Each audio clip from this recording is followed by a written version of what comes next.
헌법재판관들이 동의했다는 뜻입니다. 헌재는 일반인 방청도 허용했습니다.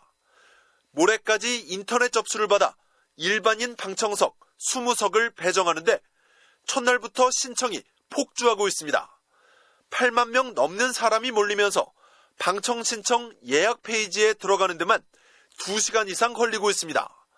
대기 중인 인원만 따져도 박 전 대통령 탄핵 당시 신청자 19,000여 명을 이미 넘어선 겁니다.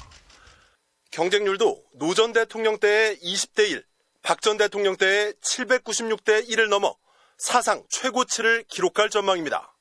결과는 추첨을 거쳐 선고 전날인 모레 오후 5시 개별 공지될 예정입니다. 방청객으로 선정되면 헌재 대심판정에 앉아 윤 대통령 운명이 결정되는 순간을 직접 지켜볼 수 있습니다. MBC 뉴스 이준입니다. 윤 대통령은 역대 대통령 중 최초로 헌법재판소 탄핵심판정에 출석해 8차례 자신을 변호했죠. 선고일에도 나타날지에 관심이 쏠리는데 윤 대통령 측은 아직 정해진 게 없다는 입장입니다. 군하연 기자의 보도입니다. 노무현, 박근혜 두 전직 대통령은 선고일은 물론 탄핵심판 내내 헌법재판소에 나오지 않았습니다. 노 전 대통령 대리인단은 법리적 판단에 따라 진행돼야 하는 탄핵심판에 대통령이 출석하면 의도와 상관없이 정치적 공방이 이어질 수 있다고 불출석 이유를 밝혔습니다. 박 전 대통령은 따로 불출석 이유를 밝히지는 않았습니다. 하지만 최후 변론을 포함해 17차례 변론 동안 단 한 차례도 출석하지 않아 선고일에도 나오지 않을 것이라는 예상이 많았고 실제로 그랬습니다. 윤석열 대통령이 선고일에 나오느냐는 질문에 윤 대통령 대리인단은 아직 미정이라고 답했습니다. 윤 대통령은 지난 3차 변론 첫 출석 때도 하루 전에야 출석하겠다는 의사를 밝혔습니다. 이번은 고민할 게 더 있습니다. 심판정에 들어설 때는 현직 대통령이지만 선고 결과에 따라 전직 대통령으로 심판정을 나올 수도 있습니다. 파면된 전직 대통령 신분으로 언론에 그대로 노출될 수 있는 정치적 부담이 있는 겁니다.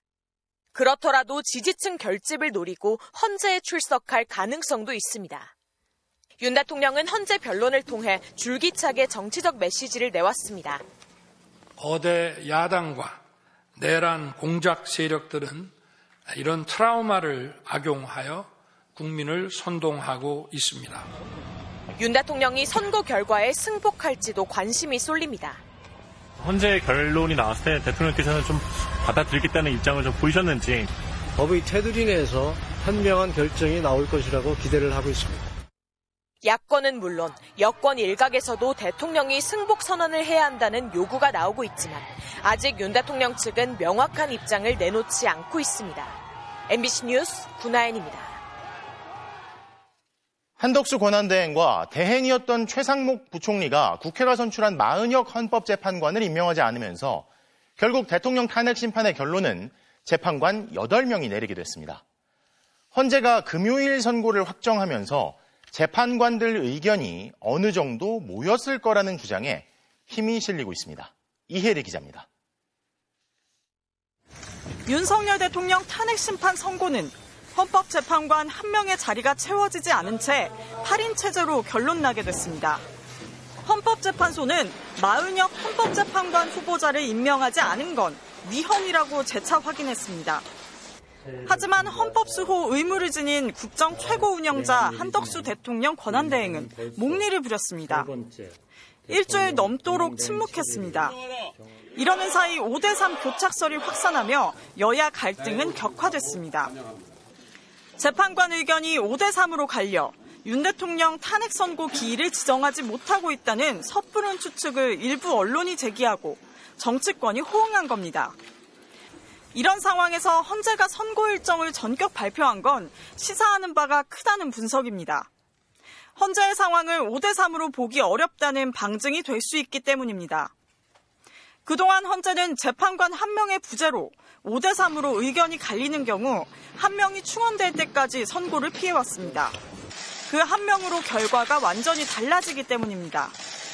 결국 윤 대통령 탄핵과 관련한 재판관 의견이 5대3이 아니라 한쪽으로 모였기 때문에 선고일을 지정했을 거라는 분석이 나옵니다.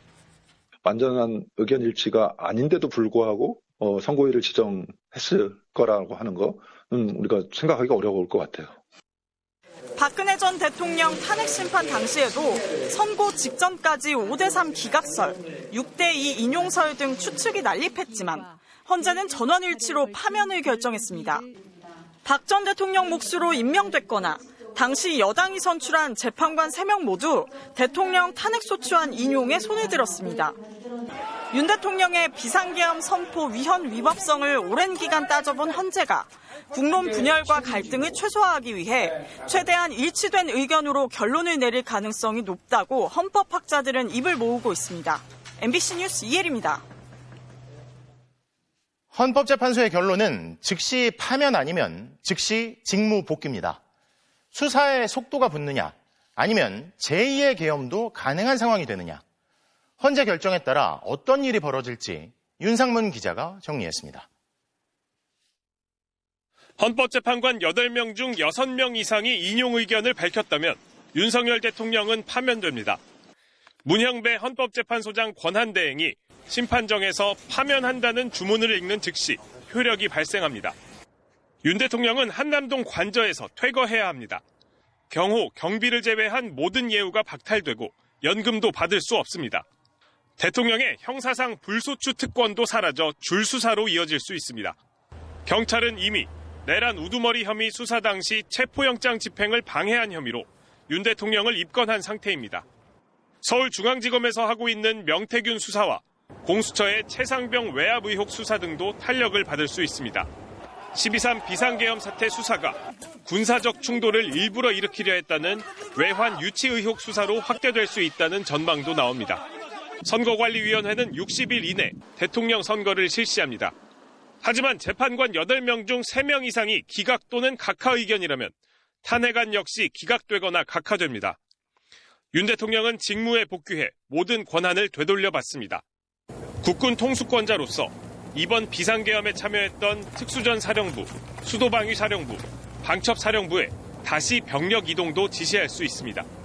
또다시 비상계엄을 선포할 수 있는 조건은 다 갖추게 되는 겁니다. 병력 이동 지시는 합법적인 것이기 때문에 군인들이 거기에 따른 것이고 군, 경찰, 검찰 수뇌부도 자신이 원하는 대로 교체할 수 있습니다. 내란죄를 수사하고 내란죄 재판일도 맡고 있는 검찰특별수사본부 해체도 사실상 가능한 겁니다.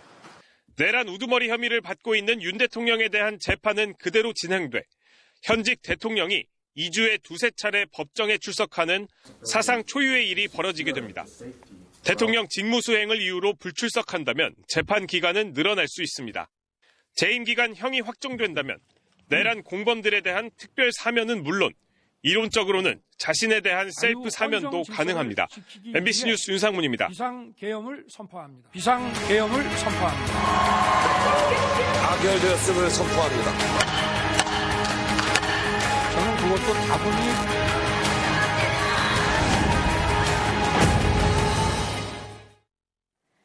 이제 금요일이면 12.3 비상계엄 이후 122일 만에 윤석열 대통령 파면 여부가 결정됩니다. 그동안 탄핵안 표결, 체포영장 집행, 그리고 탄핵 심판까지 윤 대통령에게 비상계엄의 책임을 묻는 과정은 무엇 하나 순탄치 않았는데요. 김상훈 기자가 되짚었습니다. 비상계엄을 선포합니다. 무장 병력을 태운 군 헬기가 국회 앞마당을 차지했습니다. 계엄군은 창문을 깨고 국회 본청으로 침투했습니다. 또 다른 헌법기관인 중앙선관위에도 계엄군이 출동했습니다. 작전은 동시다발로 진행됐습니다. 비상계엄 해제 요구 결의안은 가결되었음을 선포합니다. 계엄 해제 요구안이 국회를 통과한 뒤에도 윤석열 대통령은 계엄 해제에 미적됐습니다. 3시간 반 동안 국민들은 불안에 떨었습니다.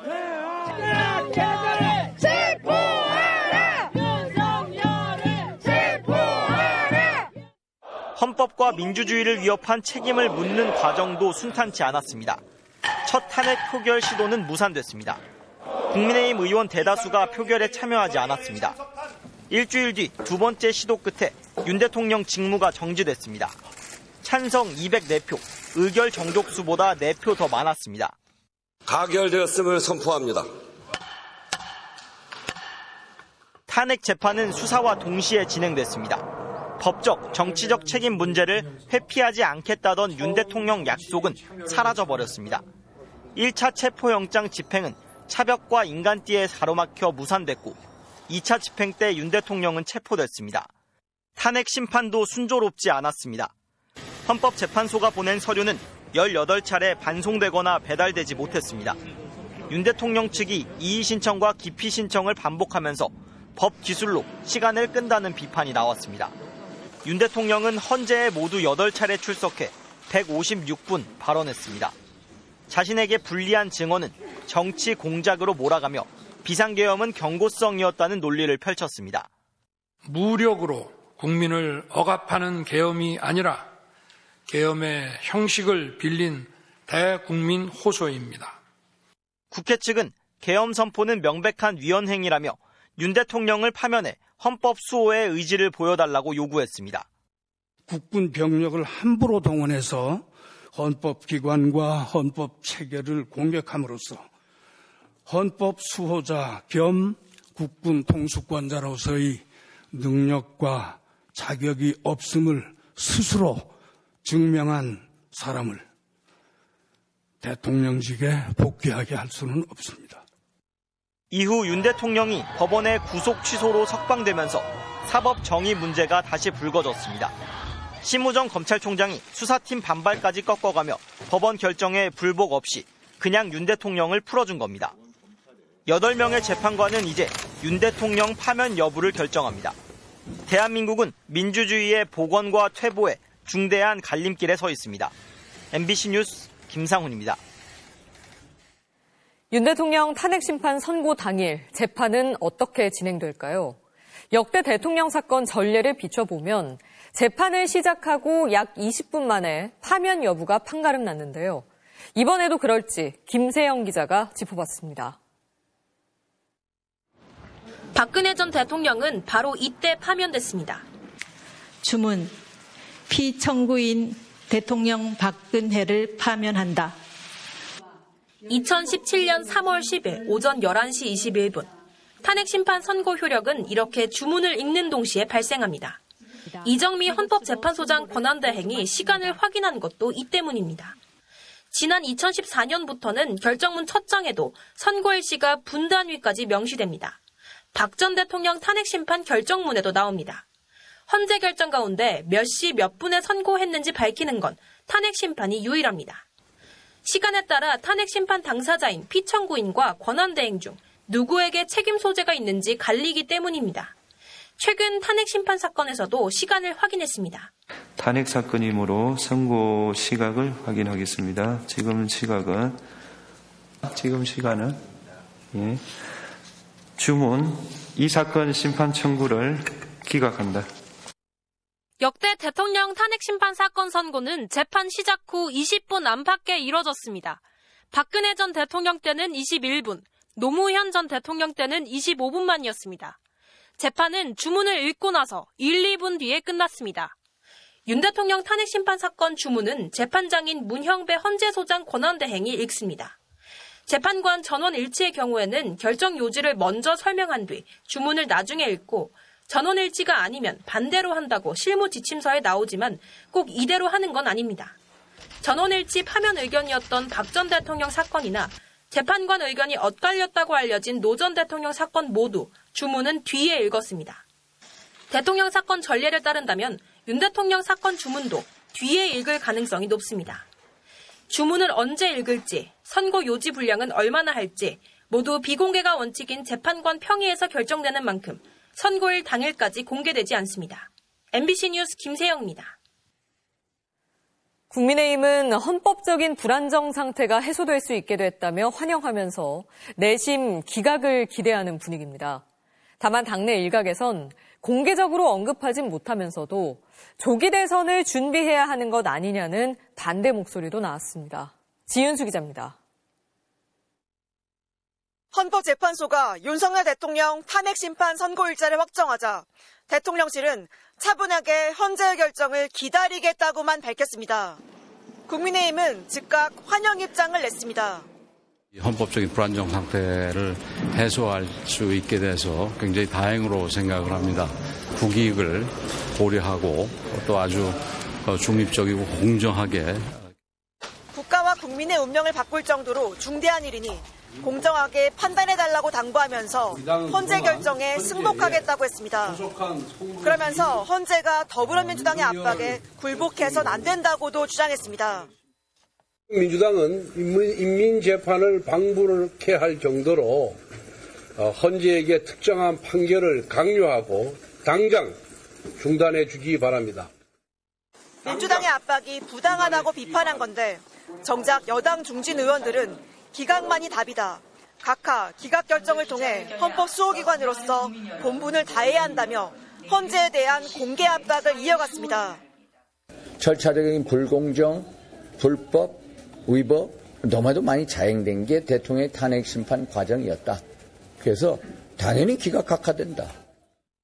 당내 일각에선 탄핵 인용이 불가피하다는 정반대 목소리도 공개적으로 터져나왔습니다.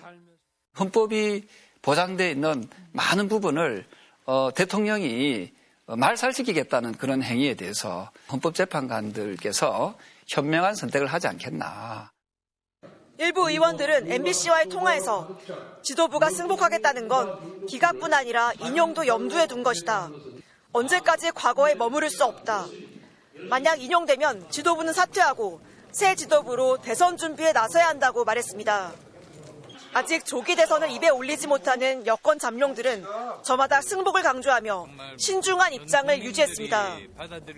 MBC 뉴스 지은수입니다. 야권은 일단 한숨 돌리는 분위기입니다. 선고일 지정이 알려지는 순간 서울 광화문 천막강사에서는 기자회견 중 박수가 터져나왔습니다. 국회는 내일과 모레 본회의를 여는데 야권은 윤석열 대통령 파면의 정당성을 호소하는데 당력을 집중할 계획입니다. 정상빈 기자의 보도입니다. 서울 광화문 천막당사 앞 장외 집회를 본격화한 것도 벌써 3주째. 수천 번 외쳐온 윤석열 대통령 파면 구호를 또다시 반복하던 더불어민주당 의원들 표정이 돌연 환해졌습니다. 헌재 선고가 공지됐습니다. 민주당은 즉각 내란 상황을 진압할 수 있는 최고의 결정은 윤석열의 파면뿐이라며 만장일치 탄핵 인용을 거듭 촉구했습니다. 내란 속의 윤석열을 파면함으로써 민주주의의 위기, 민생과 경제의 위기, 안보와 평화의 위기를 반드시 해소해 줄 것을. 다른 야당들도 일제히 지연된 정의라도 정의일 수 있다는 점을 증명해 주길 바란다. 국민들은 마침내 긴 기다림 속에 헌법의 정의가 실현되는 순간을 목도할 것이다. 우리 국민들은 다시 박정희, 전두환 시절로 돌아갈 생각이 없다고 논평했습니다. 야권은 탄핵 심판 장기화는 재판관들의 의견 충돌 때문일 거라는 일각의 분석을 의식한 듯 100% 장담할 수는 없다면서도 윤 대통령 파면을 확신하는 분위기였습니다. 국회는 내일과 모레 본회의를 열 예정인데 야권은 적극적으로 발언에 나서 윤 대통령의 위헌적 행위를 부각시키고 파면의 정당성을 호소하기로 했습니다. 마은혁 헌법재판관 임명 문제는 우선순위에서 뒤로 밀리게 되면서 한덕수 총리 탄핵 소추도 일단은 보류하기로 했습니다. 마 후보자 임명을 끝내 미뤘던 최상목 부총리 탄핵 소추안은 이미 발의돼 있어 본회의에 자동으로 보고될 예정입니다. 다만 야권은 헌재의 탄핵 심판 선고 결과를 지켜본 뒤 이번에 최 부총리 탄핵 소추안을 표결에 붙일지 결정할 방침입니다. 야당 의원들은 헌재의 선고일까지 서울 광화문 집회에 매일 참석하며 윤 대통령 파면 여론전을 이어갈 계획입니다. MBC 뉴스 정상빈입니다. 4월 4일 윤석열 대통령의 파면이 결정되면 조기 대선은 60일 이내에 열리게 됩니다. 이 경우 앞으로의 시간표를 이문현 기자가 예상해봤습니다. 지난 2017년 3월 10일 헌법재판소는 국정농단 사태로 탄핵 소추된 박근혜 전 대통령의 파면을 결정했습니다. 대통령 박근혜를 파면한다. 박 전 대통령은 즉시 대통령직을 상실했고 5일 뒤 대통령 권한대행인 황교안 총리는 임시 국무회의를 열고 조기 대선 일정을 결정해 발표했습니다. 파면 결정으로 박 전 대통령이 거리한 뒤 정확히 60일이 지난 5월 9일 조기 대선이 치러졌습니다. 헌재가 오는 4일 윤석열 대통령 탄핵 심판을 기각하면 윤 대통령은 곧바로 대통령직에 복귀합니다. 반면 헌재가 국회의 탄핵 청구를 인용해 윤 대통령을 파면하면 8년 전과 마찬가지로 윤 대통령은 즉시 모든 권한을 상실합니다. 공직선거법 35조는 대통령이 거리한 경우 60일 이내 선거를 치르도록 하고 있습니다. 이에 따라 대통령 보궐선거, 즉 조기 대선은 아무리 늦어도 4월 4일로부터 60일 뒤인 6월 3일 화요일 이전에 치러져야 합니다. 박 전 대통령 때 전례대로 60일을 꽉 채운 뒤 선거를 치른다면 6월 3일이 선거일이 되고, 이 경우 대통령 권한대행은 선거일 50일 전인 4월 14일까지 이 날짜를 확정해야 합니다. 선거운동 기간은 보통 대선과 마찬가지로 선거 전날까지 22일간입니다. 6월 3일에 선거가 치러질 경우 대선 후보 등록은 5월 10일부터 11일까지 이틀간 진행되는데, 각 당은 이르면 당장 다음 주부터 후보 선출을 위한 경선 준비에 착수할 걸로 보입니다. 더불어민주당 이재명 대표는 탄핵이 인용될 경우 다음 주 초 당대표직을 사퇴하고 경선에 나설 것으로 예상됩니다. 이 대표의 위중교사 사건 항소심 마지막 공판이 6월 3일로 잡히면서 대선일과 겹칠 가능성이 거론되는데, 법원이 선거운동 등 일정을 감안해 재판 일정을 조정할 수도 있습니다. MBC 뉴스 이문현입니다.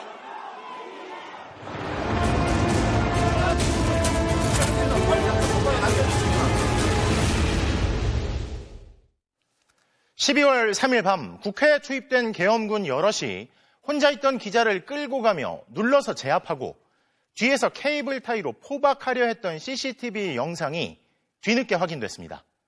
케이블 타이는 사람을 묶는 용도가 아니라 국회 문을 잠그려고 준비한 것이었단 계엄군의 주장이 거짓이란 게 영상을 통해서도 드러난 겁니다. 먼저 신수아 기자가 보도합니다. 12월 3일 밤 11시 53분 국회 본청 앞. 국회 출입증을 목에 걸고 뛰어가던 한 사람이 국회 본청 외부를 순찰하던 707 특임단원과 맞닥뜨렸습니다. 경제매체 뉴스토마토의 기자였습니다. 기자가 스마트폰을 꺼내 촬영을 시도하자 서너 명의 군인이 이 기자를 둘러쌉니다. 오른쪽 군인에게 하얗게 빛나는 무언가가 넘어갑니다. 촬영을 시도했던 스마트폰입니다. 기자의 상체를 눌러 제압하고 더 많은 군인들이 몰려와 벽으로 밀어붙입니다. 뒤에서 달려온 군인이 무언가를 꺼내 기자의 양손을 묶으려고 시도합니다. 바로 케이블 타이입니다. 케이블 타이 가져와라고 상급자가 직접적인 발언을 했고요. 한쪽 팔씩 손목을 묶으려고 하는 장면이 나오거든요. 두세 차례 케이블 타이를 수갑형으로 만들어 손을 묶으려고 시도했지만 기자가 거세게 저항하며 결박은 실패했습니다. 결국 4일 밤 0시 2분 이들은 스마트폰에서 촬영된 영상을 삭제한 걸 확인하고 나서야 기자를 풀어줬습니다. 모든 언론은 계엄사의 통제를 받는다라는 내용 있잖아요. 생명의 위협까지 느꼈고요. 707 특임단 김현태 단장은 케이블 타이가 문을 잠그기 위한 용도였지 사람을 대상으로 쓰려던 게 아니라고 진술을 바꾸면서 크게 논란이 됐습니다. 국회 CCTV 영상까지 공개됐지만 김 단장은 당시 케이블 타이로 손이 묶일 뻔했던 뉴스토마토 기자에게 입장을 내지 않겠다고만 밝혔습니다. MBC 뉴스 신수아입니다. 앞서 보신 계엄군의 케이블 타이를 두고 김현태 전 707 특수임무단장은 사람을 결박하는 용도는 아니라고 증언한 바 있죠. 윤석열 대통령도 군인이 다친 적은 있어도 군인이 국민을 억압한 적은 없다고 주장했는데요. 그럼 이 영상 속에서 계엄군이 혼자 있는 사람을 끌고 가 억누른 다음 뒤로 묶으려던 충격적인 장면은 어떻게 봐야 할까요? 이어서 구민지 기자입니다. 김현태 전 707 특수임무단장은 케이블 타이가 사람을 결박하기 위한 용도가 아니었다고 주장했습니다. 국회 문을 걸어 잠그기 위한 용도라는 겁니다. 봉쇄를 해야 되는데 문을 잠가야 되는데 케이블 타이 넉넉하게 챙겨라. 그러니까요. 지금 제가 그거 여쭤보는 겁니다. 그래서 문을 봉쇄할 목적으로. 봉쇄하기 위해서. 그러니까 사람은 전혀 아닌 목적입니다. 하지만 영상에서 계엄군은 기자의 손을 결박하기 위해 케이블 타이를 꺼냈습니다. 김 전 단장 발언과 배치됩니다. 계엄군이 국회 문을 잠글 때는 케이블 타이가 아닌 청테이프를 썼다는 사진이 공개되기도 했습니다. 경고성 계엄이라던 윤 대통령 주장도 설득력을 잃었습니다. 윤 대통령은 군인이 국민에게 위해를 가한 사실이 전혀 없다고 거듭 강조했습니다. 국민들에게 어떤 군인들이 어떤 억압이나 공격을 가한 사실이 전혀 없고 폭행당한 건 오히려 계엄군이었다고 했습니다. 단 한 사람도 끌려 나오거나 체포된 일이 없었으며 군인이 민간인들에게 폭행당한 일은 있어도 민간인을 폭행하거나 위해를 가한 일은 한 건도 없었습니다. 하지만 영상에서 계엄군이 휴대전화를 빼앗고 벽으로 몰아세운 사람은 민간인이었습니다. 제가 저항하다 보니까 몸이 붕 뜨고 한쪽 발만 약간 딛고 있는 상황이었습니다. 그러니까 내딛고 있는 왼발을 발을 이용해가지고 거의 걷어차는 식으로. 해당 기자는 지난주 검찰에 김현태 전 707 특임단장 등을 특수폭행 등의 혐의로 고소했습니다. MBC 뉴스 구민지입니다. 이제 사흘 뒤면 결과가 나올 윤 대통령 탄핵 심판의 핵심 쟁점은 모두 5가지입니다. 헌재는 지난주 한덕수 총리 탄핵 심판에서 윤 대통령 사건과 겹치는 쟁점에 대한 판단은 밝히지 않았고, 그래서 헌재가 극히 신중을 기하고 있다는 분석도 나왔는데요. 윤 대통령 탄핵 심판의 5대 쟁점을 조희원 기자가 짚어봤습니다. 윤석열 대통령 탄핵 심판의 쟁점은 크게 5가지입니다. 비상계엄 선포 요건을 충족했는지, 계엄 전 국무회의 심의를 거쳤는지, 계엄 포고령 내용이 위헌 위법한지, 국회와 선관위 마비 시도가 있었는지, 정치인, 법조인 체포를 지시했는지입니다. 단 하나라도 중대한 헌법 위반이면 윤 대통령은 파면됩니다. 윤 대통령 측은 비상계엄 선포부터 해제까지 헌법과 법률을 지켰고 정치인 체포나 의원 끌어내라는 지시도 한 적 없다고 했습니다. 비상계엄의 선포와 그에 따르는 후속 조치도 엄연히 헌법상 대통령의 권한이라는 점을 말씀드립니다. 하지만